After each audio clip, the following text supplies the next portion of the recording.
Hey everybody, Brandon here. Welcome back to another video. Today we are going to be covering round 4 of the Quebec Open. I am on 3 out of 3. I had a pretty good first game with some missteps. A very lucky second game where I was dead lost and came back. And round 3 I think was one of the best games I ever played actually. And then this game happened. So I am playing with the black pieces, and let's just say it's very accurate for both sides actually. Both sides played very accurately all the way until the end game. So I'm playing against Broussard, who's 1800. Let's get started. D4, D5, Bishop to F4, so a London, and I play C5. Which is generally the most challenging thing to play against London. Actually, I'll teach you guys something here, because why not? If knight f3 in this position, sorry, c5, but if knight f3 in this position, knight f6, and then bishop to f4, we can play c5 again. Just a little key tip here is that we want to meet the knight with knight and the bishop with pawn. And there's some reasons why. So, like, let's just say we play a King's Indian or something, where it's like a little bit less flexible, but bishop f4, and then we switch tunes, and we play d5. Now they don't have to play knight f3, they could try e3, which could be a little bit more challenging, where maybe they try to keep the pawn with some sort of c3, b4. Why is that? So, in bishop f4, c5, the reason why not having the knight on f6 and f3 is okay is because if they try taking it, there is no b4 in these positions because queen f6 would win. Whereas, again, if we have a knight on f6, that doesn't work. And when the knight on f3 and on f6 are there, then there's other reasons why this works out a little bit better for us if they try to keep the pawn. Even though we don't have queen f6, there are other reasons. So that's just a key thing to point out, and I recommend doing some research on that if you're trying to find something to play against the London, or if you guys would like, then I can make a video on that and discussing good ways to play against it. Alright, so e3, knight c6, c3, so they're going for the normal triangle like London system, e6, and e6 was mainly just to, again, cover the pawn. I was actually thinking of knight f6 here, and I wasn't sure how to evaluate this position. Where they take, I go e5, bishop g5, bishop takes c5, bishop takes, and I was thinking g takes, because otherwise I'd lose d5.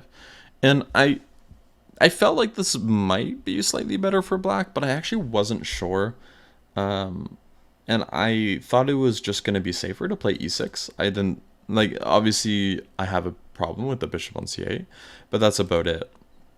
Turns out this is fine for black, as mentioned before, and if something like c4, I can just play d4, queen a5 check, or if they take, then queen a5 check, knight d2, and bishop takes d4, for example. A weird looking line, but this is very promising for black. All right, so e6, knight to d2, now knight to f6. And again, now that I played e6, I'm not worried of them taking because I can always just recapture in one move. Bishop to d3, bishop to d6.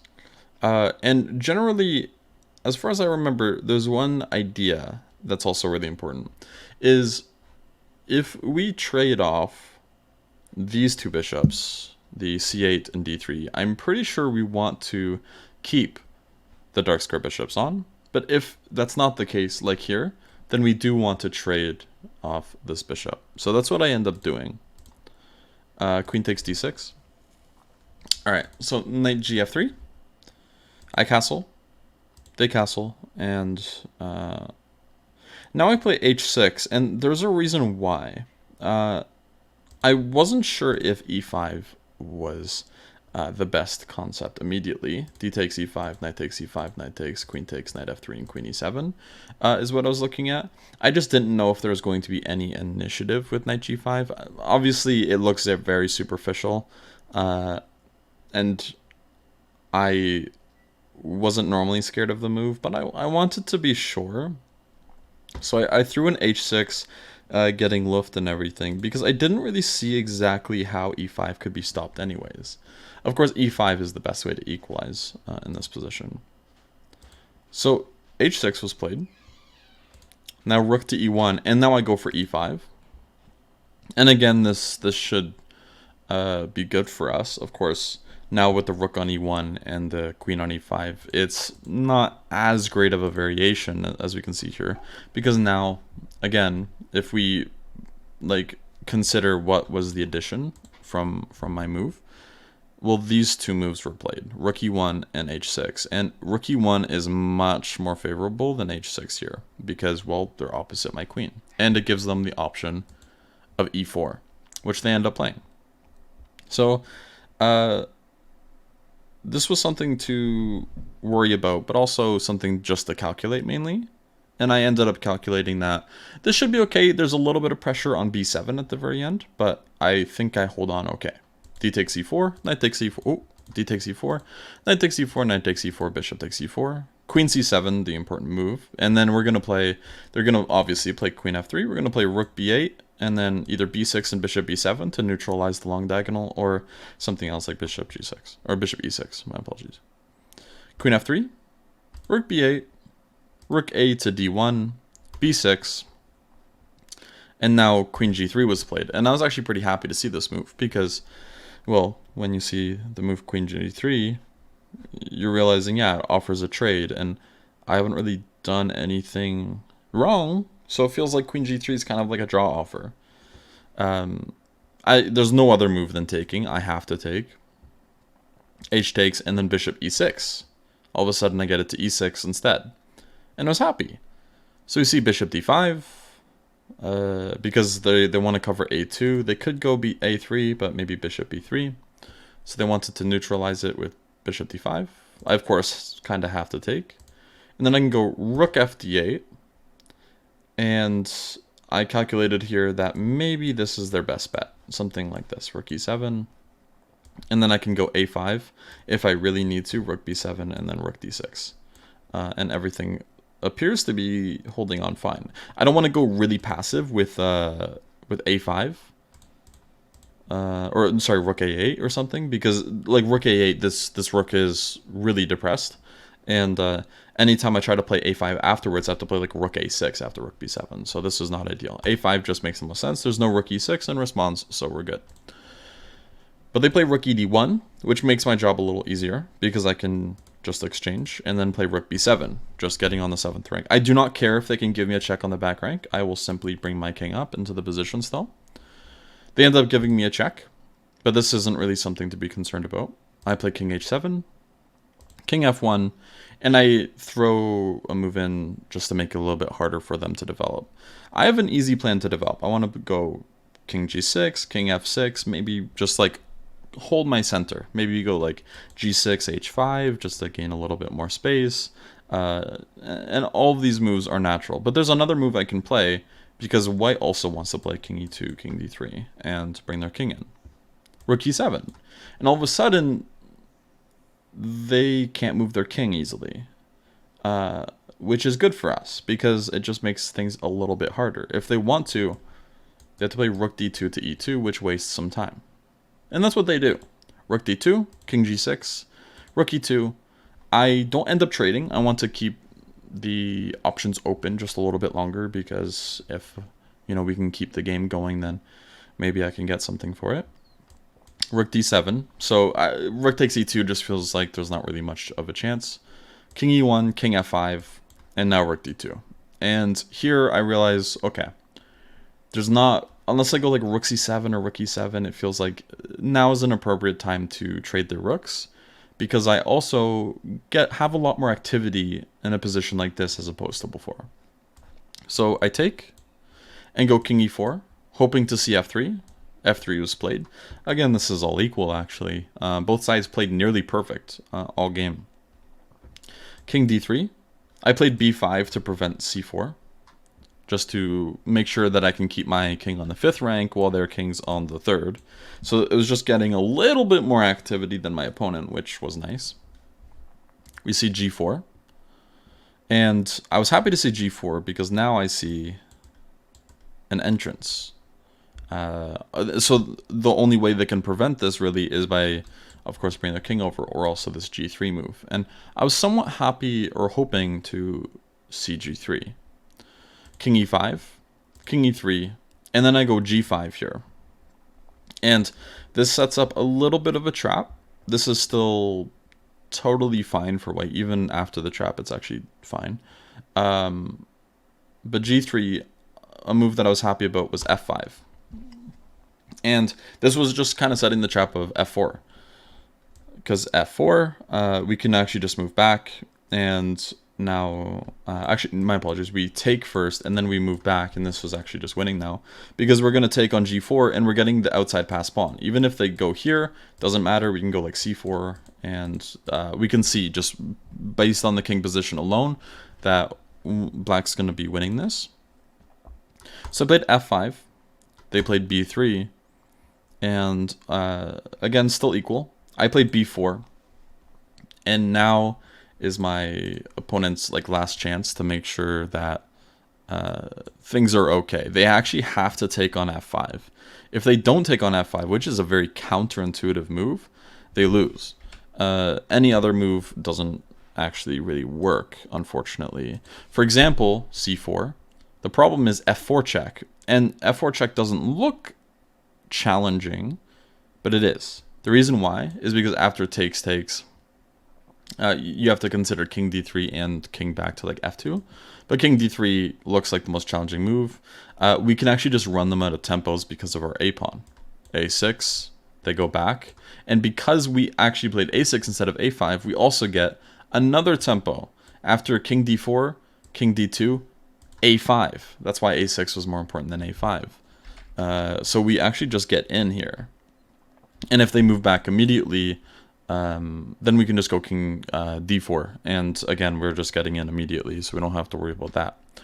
So this is a big problem for my opponent. And seeing g takes f5 also doesn't feel so easy, because after king takes f5, we can't take on c3 because they play g4 and actually win. So king takes f5, g4 check, king e5, c4, a6, king d3, king f4, king e2, king g3, king e3. An important thing to notice is we can't really run them out of tempos correctly. And this is something I foresaw, but was also, you know, I was trying to really push my practical chances here, because I was slightly more active in the endgame in the first place. But let's see what I mean. So king g2 would actually lose, even though it's tempting. If king e4, then even again, if king f2 or something, then we lose, because they can actually make a break for it and win, which we'll see. And actually, I'll just show it now. So king e3, if king g2, f4 here. Takes on f4, king takes f4, king f2, and then they just hightail it, essentially, for the c-pawn. And then they actually push their c-pawn faster than we can do anything on this side. So king e5, king g3, king d5. This looks really surprising that this works, but it does. a4, a3, boom, boom, boom, boom, and boom. And yeah, this should be winning for white, because, well, white's on the king side here, and all the pawns are actually the queen side, and all the pawns are just going to fall. So this is actually hopeless. But okay, sure. All of that is nice to know. So we have to play something like king h3, where if f4, now we can actually just take on g4. So we have to just maintain contact with the g4 pawn. So we can't over push here, which is important to know, and that's why taking on f5 again is just so important in these positions, because this g4 check, even though it's a very surprising one to look at, it's when you start calculating, you realize it's the only move, just because there's no good entry here without either allowing counterplay or just full opposition anyways. Even if white didn't try pushing, they could have full opposition. But of course, they should push for the win because they're winning. So yeah, c4, and it would be a draw. But my opponent actually blundered here and took on b4. And now this is winning. So I have to be careful here. Just only c takes b4. No f4 check or anything. But that's not too crazy. Now taking on f5 doesn't work. And why does it not work here as opposed to before? The loss of the c-pawns means it's harder for black or for white to create a passed pawn. They cannot go for f4 and then run and hightail for the c-pawn because there is no c-pawn. If they win b4, congratulations, you took the b4 pawn. But the a7 pawn, it just takes way too long to create a queen on this side of the board, which means it's actually winning.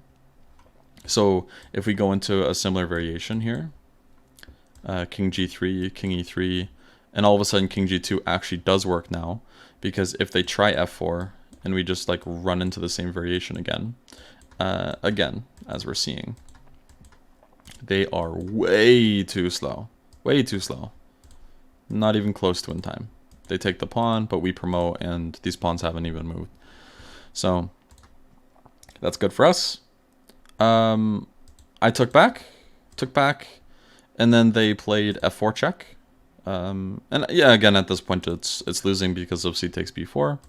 But f4 check makes it a little bit easier because after g takes f4, the other idea that I mentioned shows up as well, where we can play king f6, and we can just take on g4, and our kings are closer to the queen side because of the outside pass pawn. So despite it being equal material, these endgames are good to know. I played a5 in the game, and my opponent resigned. And what's going to happen here is, again, they're going to pick up this pawn. I'm going to pick up f4, and I'm way too close to the queenside pawns. So let's see how it would play out. Because why not?